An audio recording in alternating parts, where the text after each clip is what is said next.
All right, it has been a while since I've done one of these things, but it's only because the person I'm talking to has won every championship since then. So at this point, it became unavoidable that I sit down and have this conversation with the current champion of Teenage Mutant Ninja Turtles Cross Justice League.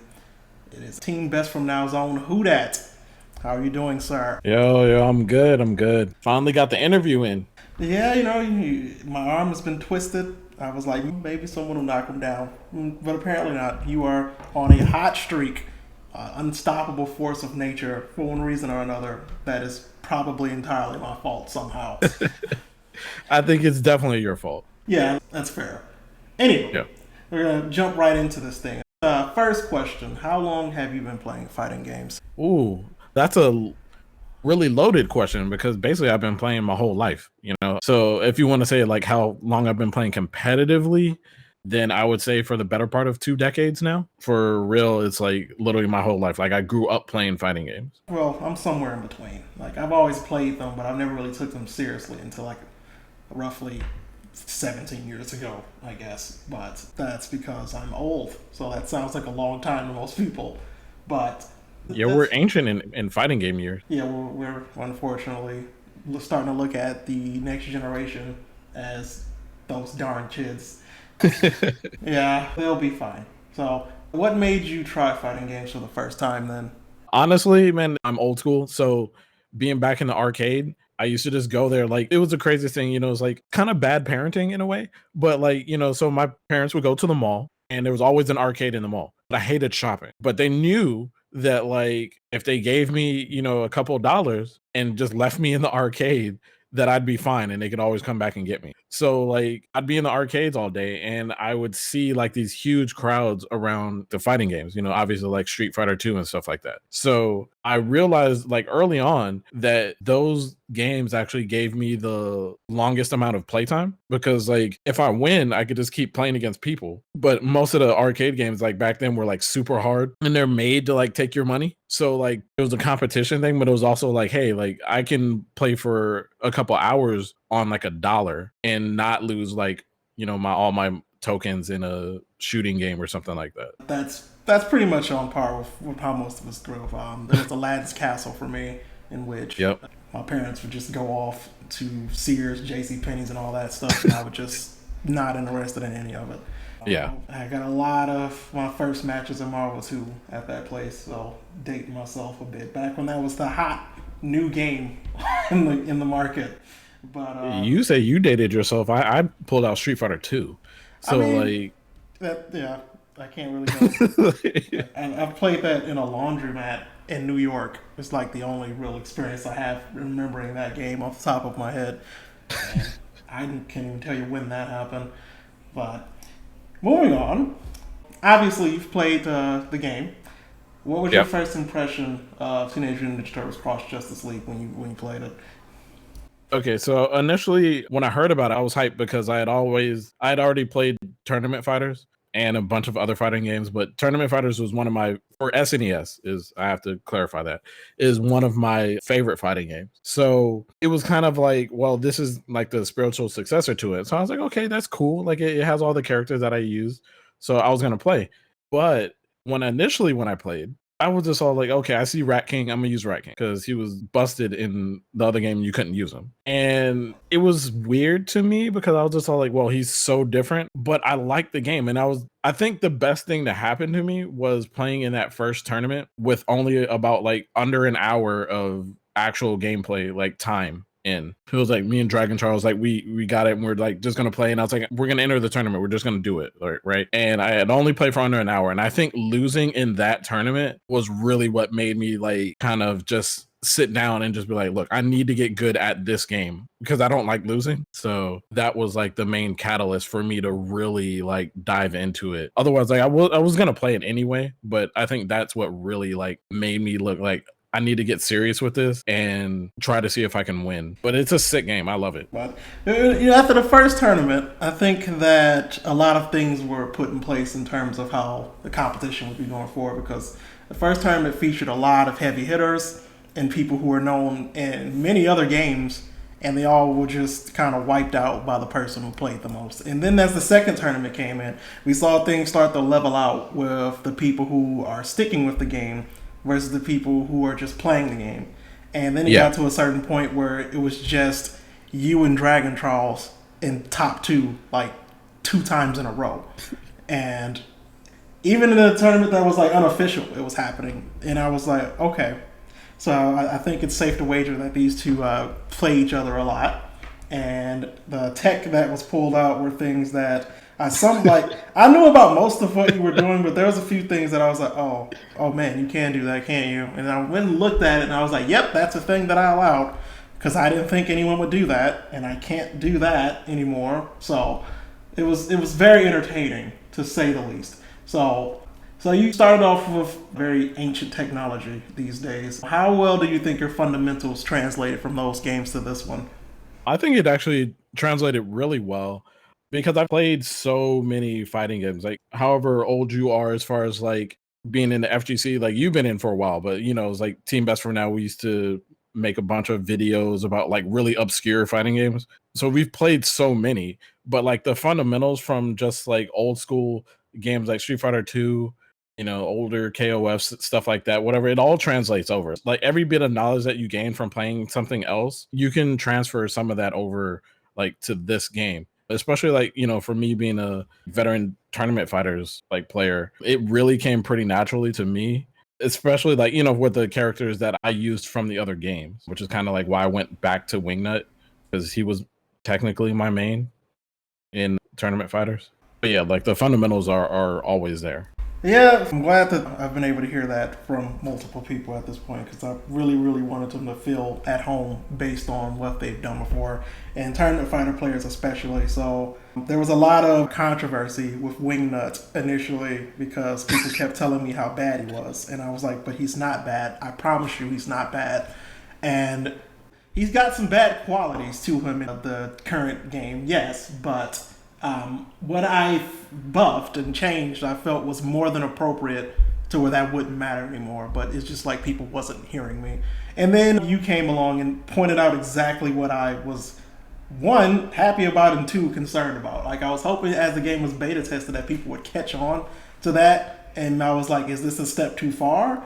And nobody really said anything. And I was like, okay. And now I'm like, I understand how other game developers feel when like they have somebody like Tom Brady test their game and Sub Zero ends up being really good or something like that because he didn't say anything. Exactly.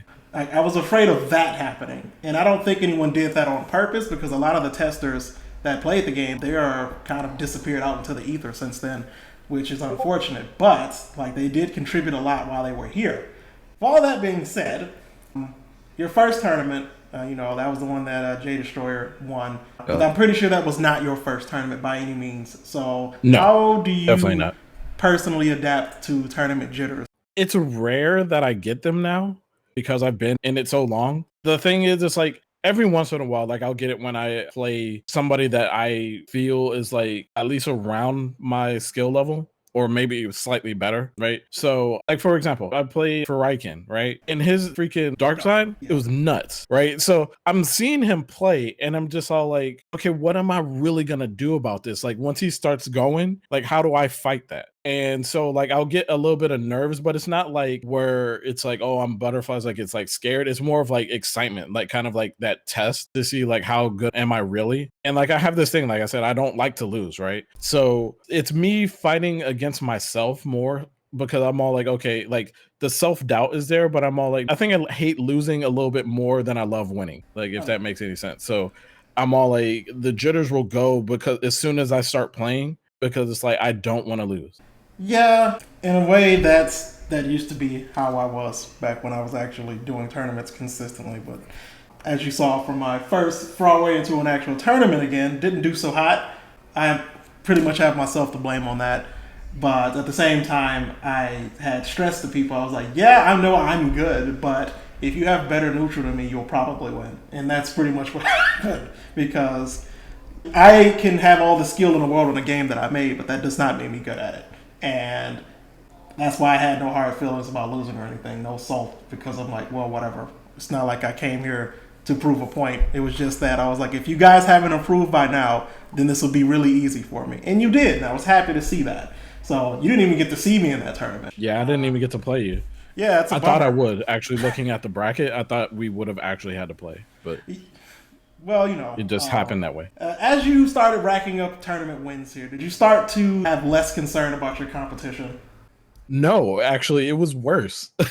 So part of like when you're starting to win more often, it's kind of like there's a target on your head, like so everybody wants to beat you, and there's this stress of continuing to win. Because before, like nobody was expecting me to win, right? And then so it happened, it was like, oh, that's cool, WhoDat wins, right? And then the next one, it was like, oh, WhoDat won again. He got 2 in a row. But like then it starts to be like it's a streak. They're expecting me to win. So if I ever lose like anywhere within the tournament, if I even get sent to the losers bracket, like that's a huge upset, right? Like especially like that last tournament, everyone was so good. Like there was not a weak spot in the bracket where I could be like, oh, if I was here, then that would have been like a fairly easy path to win. No, everybody keeps getting better every tournament. So yeah, it's like I don't feel it gets any easier. Like just thinking I'm gonna win. Like most of the time I don't. But I think there's people out there that can beat me. They just haven't up to this point. Yeah, like that's the thing about tournaments is that even the person who like, man, if they see me, it's probably not going to be nice with me, and they get eliminated by somebody else, you kind of have a collective sigh of relief. But at the same time, you're like, but it's not the end. Like, but how did they lose? Like they may have picked a character that countered them, but you're like, okay, but I'm not worried about them touching my character. And that's the kind of environment that I wanted to foster, where it's like, even though you are good at the game, unless you are good with everybody, you are not impossible to beat. Yeah. But that doesn't mean that the person who could beat you would face you. And that's why I was like, as these tournaments evolve, as more people get invested, it was going to be very interesting to watch the meta evolve. So, is there any other characters that you're labbing that we haven't seen? I know we've seen your Green Arrow, we've seen your Cheetah, we've seen your Wingnut, we've seen your Rat King in the last Grand Finals, which was really fun to watch. But who else do you have in the tank? Okay, so for now, my character that I was going to have in the tank was actually going to be Cheetah. The last tournament came up a little sooner than I expected. So my Cheetah wasn't like fully fleshed out. So I had a lot of holes in like what I wanted to do. So I think actually like my Cheetah is a lot better now. As far as any brand new characters that I was going to bring out, I guess I could say, since I'm technically on my mini retirement. So I was actually going to bring out Michelangelo. That was going to be my next one to see if I can win with them. I think they're very good in this game because everything is a mix up, like on hit or block, it doesn't matter. So I felt that I could like pull some shenanigans on some people with a character that a lot of them aren't used to fighting against. Yeah, that was my plan before I got eliminated. But then I remembered that I probably shouldn't have used him against M.U.G.E.N, who could not give a single solitary about anything Michelangelo does, as long as he has a down-up charge. So that plan kind of fell apart on me. But he, in my eyes, is considered the best turtle in the game, and there's a reason for that. Like, even though he's a semi-glass cannon, he's pretty scary when he gets going, and you have to figure out what he's going to do next. And if you sit there, he's going to grab you. He's got a Rising Thunder. He's got so many things he could do that basically stops your bad idea. And that's what I was like saying this was going to be the turtle. So I was so shocked when nobody really picked him up. And I was like, I have catered this character for the mix-up monsters. Like, this is your guy if you want a character who doesn't have to be in the air like Wingnut. But, it is what it is. So for all that being said, thank you for finally giving me the time of day in this. Like, it was absolutely not my fault at all that this tournament interview was delayed so much. But is there anything you want to shout out or plug? Gotta give a shout out to the team, the team Best From Now. If y'all are into just old school random games, we do have a YouTube channel, so you could search for that, Team Best From Now. Pretty much, man, shout outs to just this community in general. Like, everybody has been leveling up. Y'all are scary. Keep doing it, because I'm retired right now, but I will most likely come back, to be a little bit of stuff without me, and then I'll be back. But I'm always up for games, so like just keep playing. Good stuff there, man. With Turbo around the corner, well, not around the corner, let's be honest, this thing's far from finished. I enjoy watching these things so much, especially when people sit on bugs and then try to pick them out during the tournament. So I feel like it's like they're challenging me to see how fast I can fix it in real time. And apparently my record is about 10 seconds. So don't try me in that regard. Because if there's one thing I know, it's all the lines of code that I've written, good or bad. To be fair, I never did that. I did tell you about old school, like the unblockables. I Yeah, did tell you. that you did. Like, I just want to point that out there for the interview on the record that, like, I'm sorry to Antarctica because, like, he had to deal with that. But yeah, I did tell people beforehand that it was there. Awful engine aside, I can safely say that is a non-issue in the sequel among the many things people can look forward to in that. But in the meantime, this is the game that still will be played. It's not going anywhere for a while. So for those listening, don't think just because I announced the sequel that I'm just going to abandon this game and that we're done with it. No, there's still some things to come with it. We're not quite finished with it yet. Because even then, like Turbo is announced for Q4 of this year, and it's April. So yeah, you guys got time.